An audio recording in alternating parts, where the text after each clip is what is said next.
전기차 캐점의 시작. 이러다 SK 망해요. 이게 무슨 말일까요? 일단 전기차 캐점이라는 거.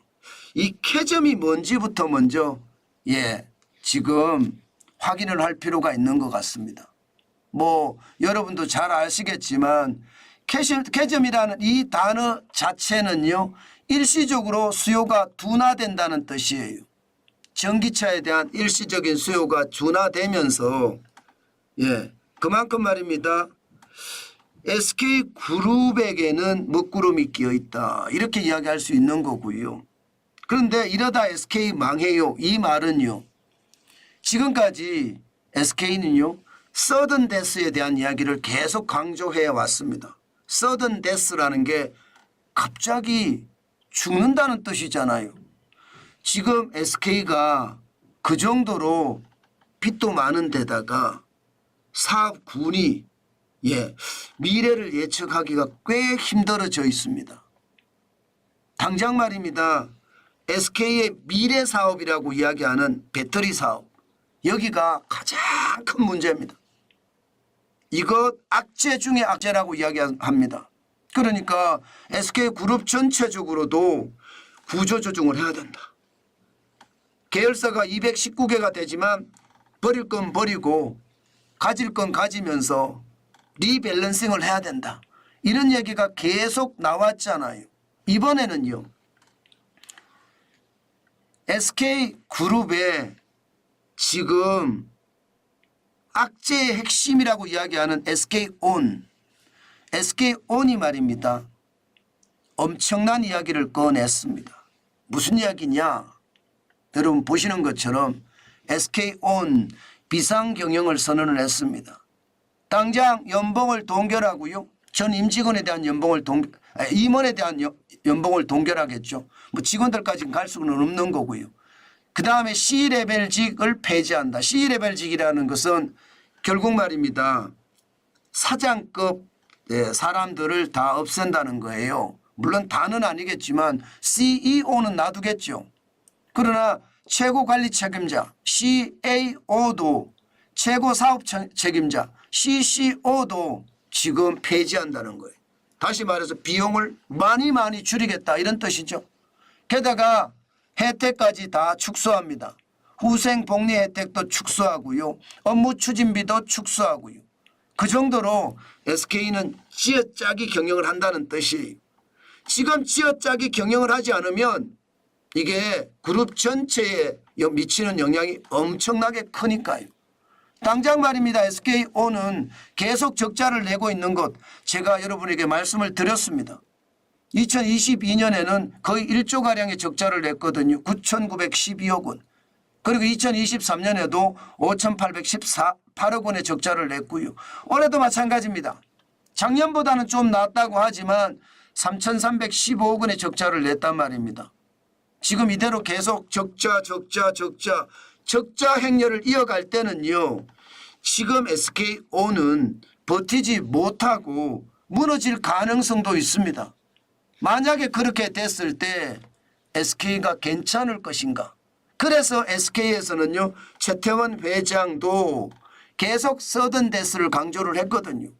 서든데스라는 게 이러다가 어느 날 갑자기 망한다, 이런 이야기인데 지금 그런 상황에 점점 다가간다는 뜻이에요. 그러니까 지금 SK 전 그룹에 대한 재편도 이루어지잖아요. 특히 에너지 부분에 대한 재편 방안은요, SK 이노베이션하고 SK ENS를 합병하는 이야기입니다. 그러면 두 에너지 회사가 합병을 해서 SK 이노베이션은 뭐 석유화학이라든가 이런 중심이고요. SK ENS는 가스 중심입니다. 합병을 한 다음에 그에 대한 이익이 나올 거 아니에요. 두 회사의 이익이 적어도 3조가량은 되거든요. 다 합치면요. 그러면 그 돈으로 SK온을 살리겠다, 이거 SK온을.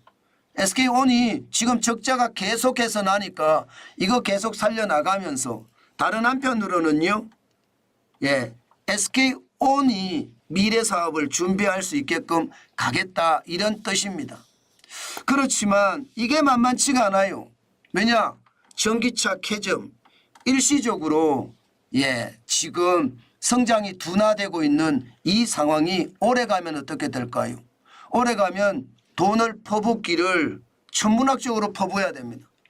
계속해서 퍼부을 돈이 있느냐? 여러분 그게 쉽지가 않은 거예요. 지금 현재까지를 보면 말입니다. 이게 일시적인 캐즘이 적어도 2026년에 일시적인 수요 둔화는 해소가 될 거다. 이렇게 SK그룹은 전망을 하고 있거든요. 2026년이면 지금 2024년이에요. 2025년, 2026년 내년을 넘어서 후년까지 가야 된다는 이야기잖아요. 그러면 후년까지 갈 동안에 여러분 이게 SK온의 실적은 어떻게 될까요? 올해는 이대로 간다면 작년보다는 줄어들 가능성이 크지만 그러나 결코 적은 숫자는 아니고요. 만약에 지금 전 세계의 전기차에 대한 어떤 상황이 악화될 대로 악화되고 있으면 이게 1조 이상의 적자도 날 수 있습니다. 그러면 SK온의 적자는 점점 더 커질 겁니다. 실제 SK온의 순차익금을 보면 2024년 1분기에 15조 5,917억 원입니다. 거의 말입니다. 2021년 2조 9,045억 원에 비하면 지금 436.8%가 늘었습니다. 12조 6,872억 원이 늘었으니까요. 굉장히 많이 늘었잖아요. 배수로 보면 5.4배가 늘었다는 이야기잖아요. 5.4배. 그만큼 차익금이 늘어나는 상태에서 지금 2년 그것도 3개월 사이잖아요. 3개월 사이. 2년 3개월 사이에 이 정도가 늘었다. 그러면 적어도 지금 1년에 느는 속도를 보면 뭐 5조 10조 우습잖아요. 그런데 SK이노베이션하고 SKENS를 합병을 한다고 하더라도 영업이익은 3조 선입니다. 그러면 거기서 지원을 한다고 하더라도 이게 쉽지 않아지는 것은 분명하고요. 또 외부 차입을 또 받아야 된다는 이야기인데 과연 괜찮을 건가? 이거 다시 한번 생각해 볼 필요가 있는 것 같고요. 또 하나 전기차 캐즘이 이게 2026년에 가면 해결이 될까요? 글쎄요. 이게 해결이 되기가 참 쉽지 않을 겁니다. 왜냐하면 전기차는 지금 중국의 야심작이거든요. 중국 입장에서는 내연기관 자동차에서는 꼴찌를 했지만 전기차는 1등을 하겠다는 생각으로 돈을 엄청나게 쏟아 부었습니다. 그 결과 지금 중국의 전기차는요. 수직 계열화를 잘 만들어서 비용을 싸게 자동차를 만들어내고 있습니다. 그 어느 나라보다 전기차의 가격이 싸요. 그러다 보니까 말입니다. 이게 어느 나라든 가성비가 먹히는 거예요. 가성비가.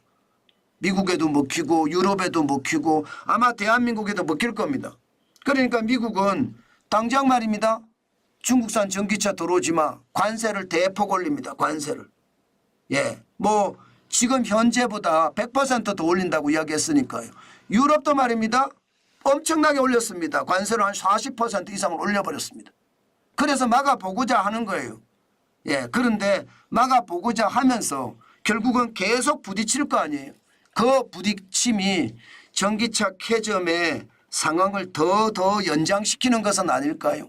전기차 캐즘의 시작이 아니라 전기차 캐즘의 어떤 상황은 좀 더 길게 장기적으로 2026년이 아니라 더 이후로도 갈 수가 있습니다. 그때 SK가 과연 SK온이 버텨낼 수 있을 것인가? 아마 SK도 엄청난 모험을 하고 있는 겁니다. 지금 오죽했으면 SK그룹이 운명을 걸었다. 우리는 SK온을 팔지 않는다. 2026년에는 반드시 대규모 자금 수요를 받아서 상장을 시키겠다. 뭐 IPO를 하겠다는 이야기니까 그 정도로 말입니다. 아주 강한 의지를 나타내고 있고요. 만약에 SK온이 제대로 꽃을 못 필 때는요. 그만큼 충격적인 요소도 올 수 있거든요. 아마 꽃을 피려고 하면 미국의 자동차, 전기차로 많이 바뀌면서 그 전기차로 바뀔 때 미국 자동차 기업이 시장을 선도하지 않는 한 이게 좋아지기가 참 쉽지 않습니다. 지금 SK그룹은 사실상 회사의 명운을 걸고 SK온을 살리겠다 그렇게 이야기를 하고 있는 겁니다. 그렇지만 이거 굉장히 불안하다. 그렇게도 생각해 봐야 합니다. 지금 당장 SK그룹이 뭐 사실상 말이 좋아 리밸런싱이지 사실 그 속을 들여다보면 리밸런싱이라는 말 속에는요 아주 심각한 상황이 숨어 있잖아요. 여러분 알다시피 구조조정이거든요. 구조조정. 회사를 팔고 또 거기서 현금을 확보해서 살아날 수 있는 방안을 만들겠다는 게 리밸런싱이거든요. 옛날 같으면 구조조정 한다 그러면 주가 떨어지고 난리가 났습니다. 그런데 요즘은 말을 좋게 이쁘게 하니까 뭐 지금처럼 되는지는 모르겠지만요. 중요한 것은 앞으로도 그 리밸런싱이 SK그룹에 일단은 현금 확보하는 차원에서 확보를 잘 한다면 많이 좋아질 수는 있겠지만 궁극적으로 계속해서 어려워지는 것은 아닐까 그런 생각도 하게 됩니다. 아마 시장이라는 게 그렇습니다. 모든 가능성을 두고 시장을 봐야 되잖아요. 특히 SK그룹은 요즘 재계 2위예요. 제가 계속 중요하게 다루는 이유도 여기 있습니다. 재계 2위가 잘 나가줘야 되잖아요. 만약에 재계 2위가 최악의 상황에 만약에 가게 되면 그때는 제가 봐서는 참 감당하기가 진짜 쉽지 않게 되는 것은 아닐까 그런 두려움도 솔직히 있습니다.